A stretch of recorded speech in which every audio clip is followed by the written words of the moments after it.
So, hello students, welcome to the lecture. In the previous lecture, we had started the static GK for ancient history. Okay, and also we had covered several topics in it.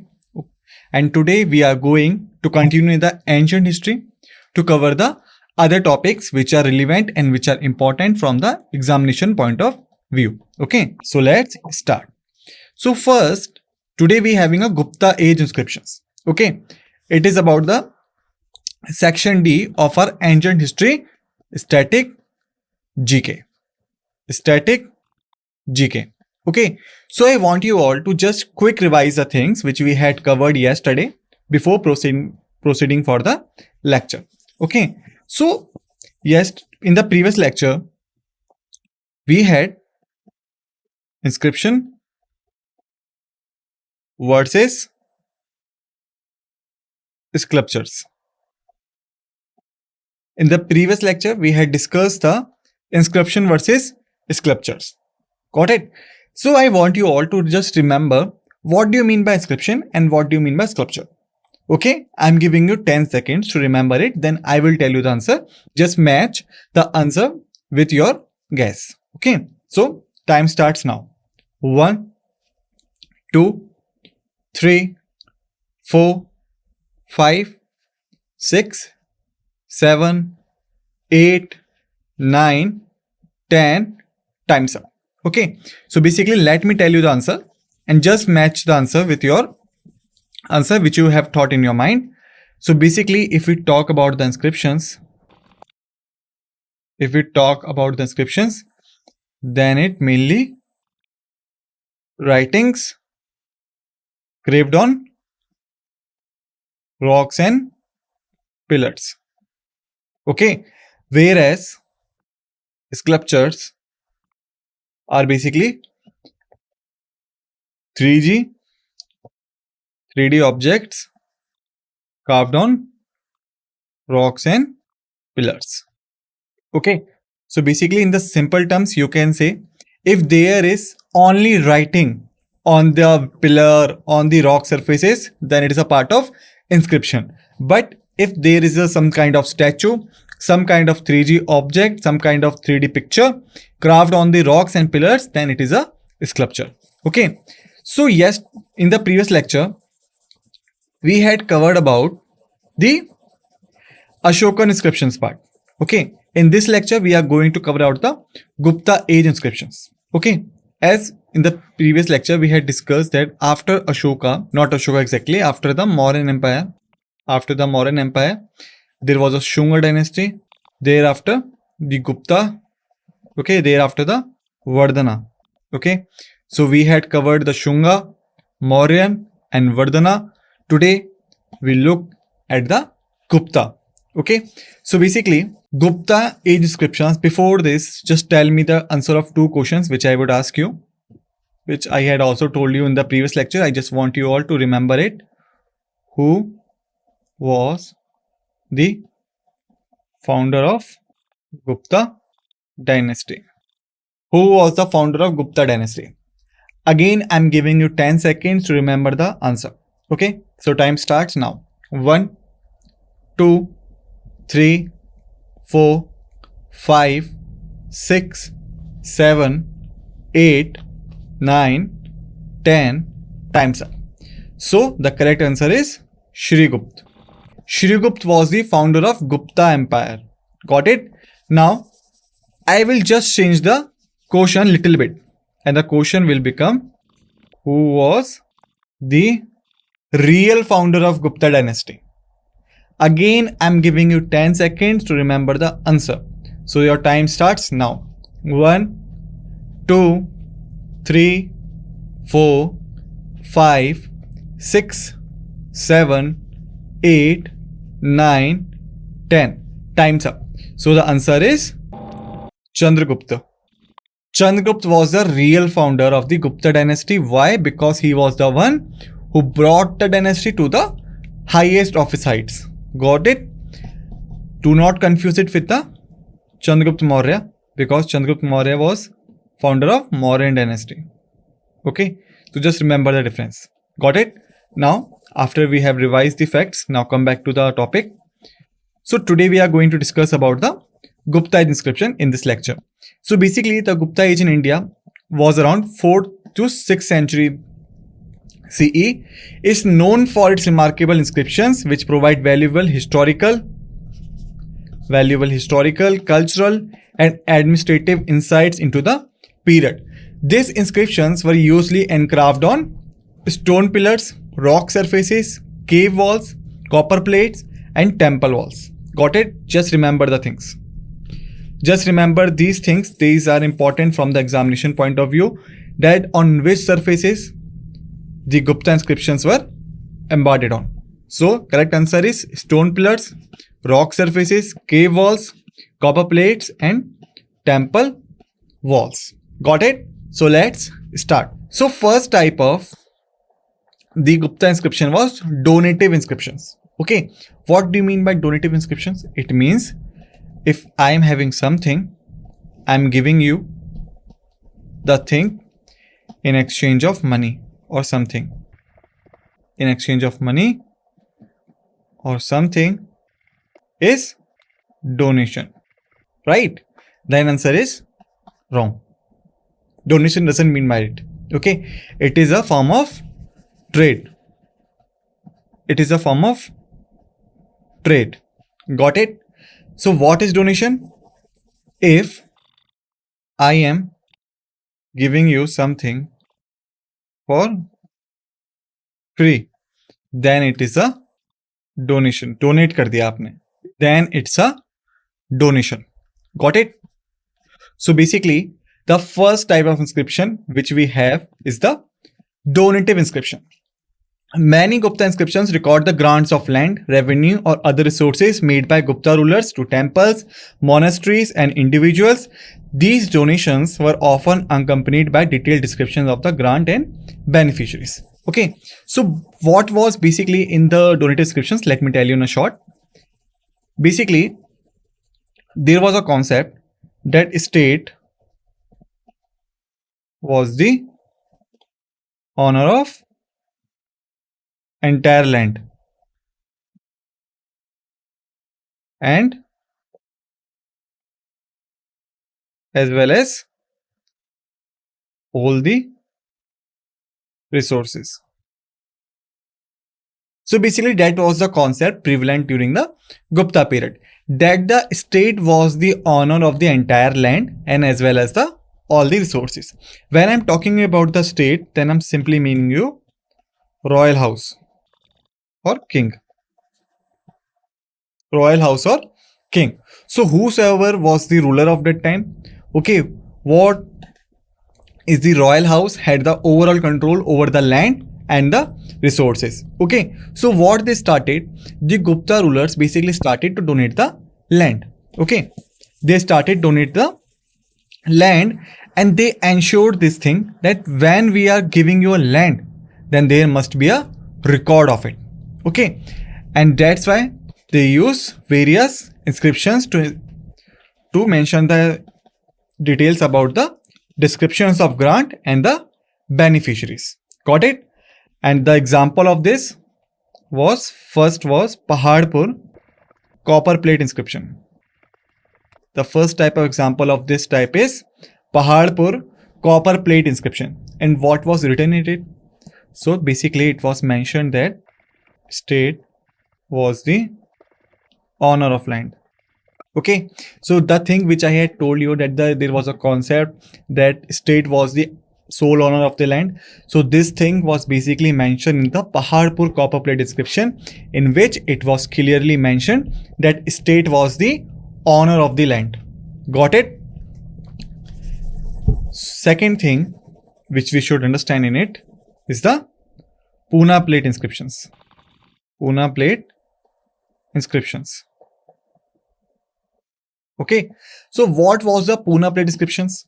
Basically, Puna plate inscriptions mention about Prabhavati Gupta. Okay, so Puna plate inscriptions basically mention about the Prabhavati Gupta. Now the question is, who was Prabhavati Gupta? That was the question exactly. Who was Prabhavati Gupta? So basically, she was A. She was the daughter of Chandragupta II. She was the daughter of Chandragupta II, who was also known as Vikram Aditya.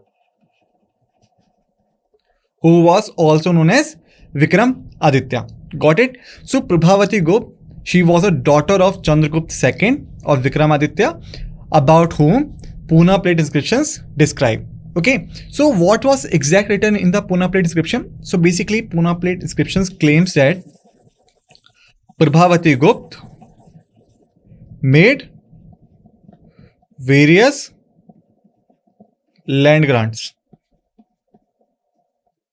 Prabhavati Gupta made various land grants to different people, and that all was mentioned in the Puna plate inscriptions. Got it? So students, there is some tricky concept which you need to understand. Okay, basically when I am talking about the Gupta dynasty and the Gupta time period, then remember the one thing, that there was a concept of patriarchal society. There was a concept of patriarchal society, that property of parents would be held by the sons. Okay, so there was a concept that the property of parents would be held by the sons only. Okay, sons only. So you can say, if that person having 4 children, B for boy, G for girl, G for girl, and P for person. If this person's having 4 children, 2 are boys and 2 are girls, then the entire property is of him. Just suppose he has a property of 20 lakhs. Okay, then this entire property will be distributed amongst his son only, and the daughters will not get anything from it. Okay, so that was the concept on this time. Got it? But remember the one thing, the women were completely not departed from the property rights. Okay, it was not there that women could not take anything as a property. There was a concept of Stridhan also. There was a concept of Stridhan, which is mean by woman properties. Woman property. So what was the Stridhan exactly? Stridhan was basically the gifts and grants made to women during wedding and celebrations. Okay, so basically you can say the Stridhan were the gifts and grants made to the woman during her wedding and the celebration. So women were allowed to keep the things with them. Got it? So that was the concept. But how this thing is related with the Prabhavati Gupta? How? So that was a question, that how the Prabhavati Gupta is related with it. Okay, so simply it was how she was the owner of land. How she was the owner of land. Okay, just tell me, if you want to grant some land, if you want to donate some land, then what is very necessary thing in it? Just think about it. So let me tell you, you should be the owner.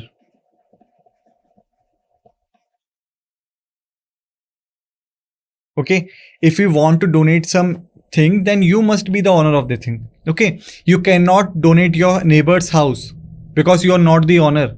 Like you have seen someone who was begging on the road and then you said, okay, take my neighbor's house for you. You can't do it, right? So similar thing was there. How Prabhavati Gupta was able to donate the land? If there was no concept of property holding by the girls. So that was the main case. Okay, because just suppose Chandragupta II was the owner.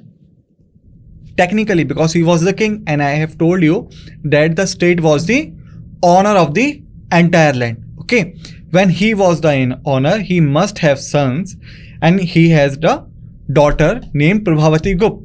Got it? Then, if there was a concept of patriarchal society that the property of parents would only be holding by the children's, then how Prabhavati Gupta was able to donate the lands, because technically she must not be the owner of that land. Okay, so that was the concept behind it. Got it? So this raised question over patriarchal society.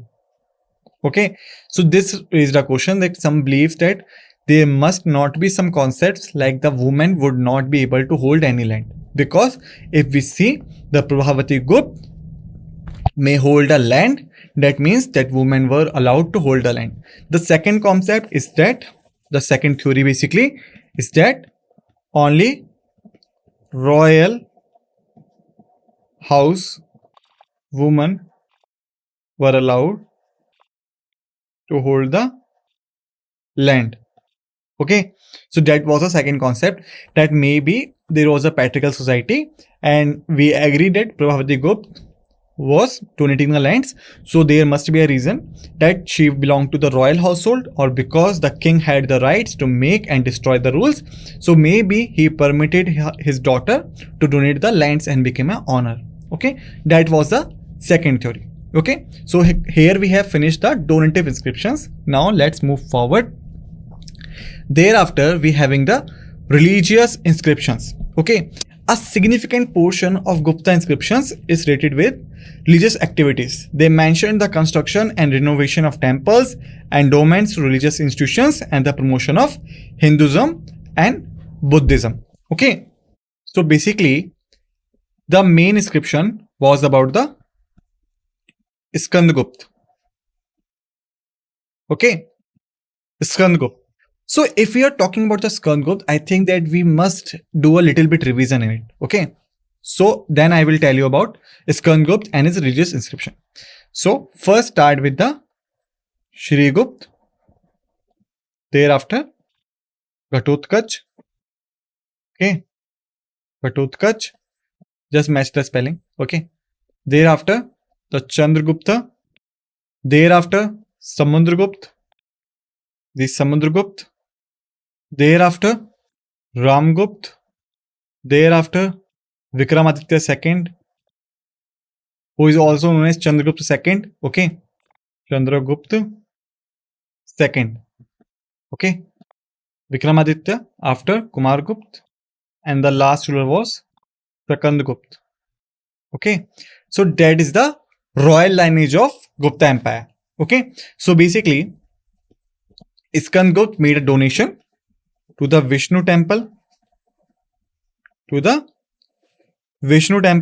okay, and then he also built inscription. Okay, regarding the donation without mentioning of terms and conditions. Got it? So basically, the Skandagupta, who was the last great ruler of the Gupta dynasty, he made a donation to the Vishnu temple, okay, for the religious purpose, and then he embarked it, and then he built the inscription regarding the donation that yes, I had granted a loan to this and them, but what he didn't do, he do not mention the details and terms of conditions regarding the donation. Okay, and this inscription is also known as Bhittari stone pillar inscription.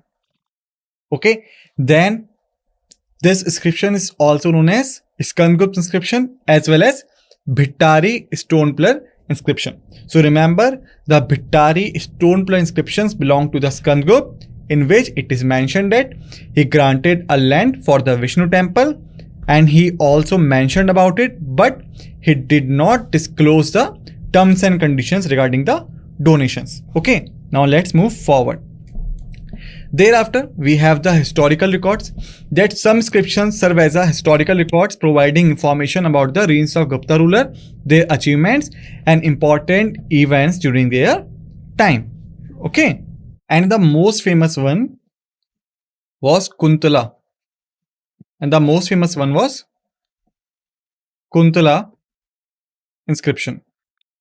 So Kuntala inscription was the most famous one inscription of the Gupta period, which is located at Kuntala, Karnataka. Got it? So basically the Kuntala inscription, which found in Kuntala, Karnataka, was the most famous inscription for historical records of Gupta period. So Kuntala inscription mentioned about Chandragupta rule in the region of Kuntala. Okay. So Kuntala inscription mentioned that Chandragupta who ruled in the region of Kuntala. Okay, now let's move forward. Now we have the administrative inscriptions. Okay, so Gupta inscriptions also contain information about administrative matters, including land revenue, taxation, and the appointment of officials. Okay, so if we are talking about the administration of the Gupta Empire, let me tell you something. First thing is that their administration was decentralized. Their administration was decentralized. Okay. Second thing, they had the tribal feudatories were allowed to maintain their rules,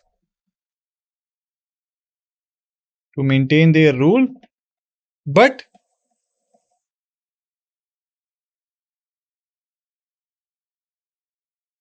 had to tribute the ruler time to time. Okay, so basically you can say the Gupta Empire was decentralized, means the powers were not concentrated but divided. Okay, second thing, they had the tribal feudatories.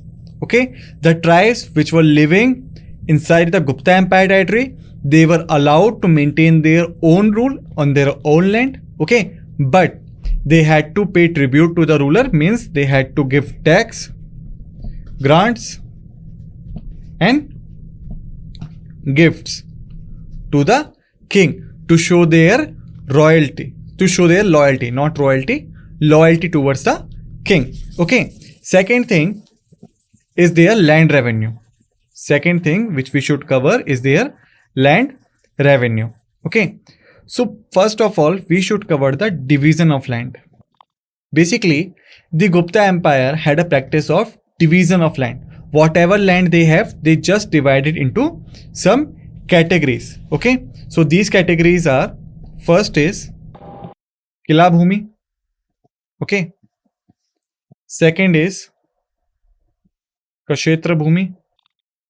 Okay, the third is Chargaha Bhumi. Okay, then the fourth is Aprahata Bhumi. Okay, and the fifth is Vastu Bhumi. Okay, so that was the land division under the Gupta Empire. The Kila Bhumi was basically the wasteland. Okay, the Kshetra Bhumi was basically the cultivable land. Okay, the Chargaha Bhumi was basically the pastoral land. The Aprahata Bhumi was basically the forest, and the Vastu Bhumi was basically the habitable land. Okay, so students, just write down the classification. First is Kila Bhumi. Kila Bhumi is oftenly the wasteland. Kshetra Bhumi, which is the cultivable land or agricultural land, you can say. The Chargaha Bhumi, which was used for pastoral and you can say the grazing for animals. Then the Aprahata Bhumi, which is used for forest. Then Vastu Bhumi, which was the habitable land or you can say the residential area. Okay, so that was the classification of land under the Gupta Empire. Thereafter, the Pastupala, write down. Thereafter, we have the Pastupala, who was officer in charge who was officer in charge to maintain land records. Okay, so Pastupal was the officer who was officer in charge to maintain the land records. Okay, means this record and revenue details and was liable to present it to the ruler. Okay, second thing was that there was a tax known as bhog or bhoga. Okay, so it was the tribute to the king. Okay, so there was a tax, or you can say a tribute, which was supposed to be paid to the king time to time to show the loyalty towards the royal household. Okay, now let's move forward. Types of Gupta inscription. First is a Prasthi inscription, which is also known as Allahabad pillar inscription. Pillar inscription, which mentioned about Samudragupta. Okay, and was built by Banabhat. Okay, so Banabhat was the architect for Prasthi inscription, also known as Allahabad pillar inscription, which talk about the Samudragupta and also praising his achievements and virtues. Got it? Now let's move forward. The cave inscriptions. Yes, the Gupta Empire funded various cave inscriptions to provide the patronage to the cave temples which were built by the Gupta rulers. Okay, so students, in this lecture we had finished about the Gupta inscriptions.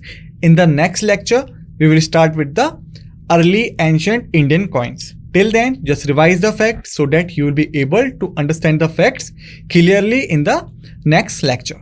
Till then, thank you.